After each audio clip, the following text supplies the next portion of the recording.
Good afternoon. Right, this is just a quick go through. So basically, when you click on start, if you've got a controller plugged in, if it's a keyboard controller and you press middle C, it will start playing clip 1, D, clip 2.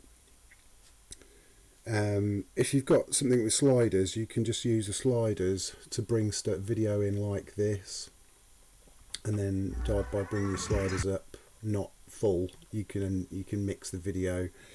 And on this, we're controlling the speed, so you can control the playback speed with your MIDI controller.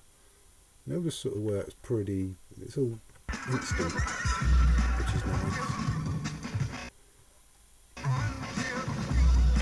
So in your settings panel,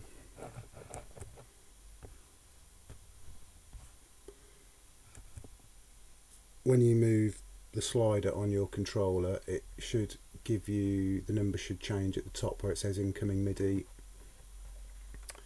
You can then assign that to a particular screen, and obviously this is only a week old, so as we go we'll add to it and add more buttons and features. So that at the moment I'm hard coding the playback speed. Here I'm changing the playback speed from pause, normal speed, twice the speed.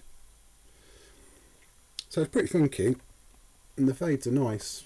And so all we're doing is using JavaScript to listen for some MIDI information, then we're altering the DOM in real time with JavaScript, and that's it. So there's very little workload for a computer to do, hence being able to play loads of clips at once without it glitching and doing weird stuff.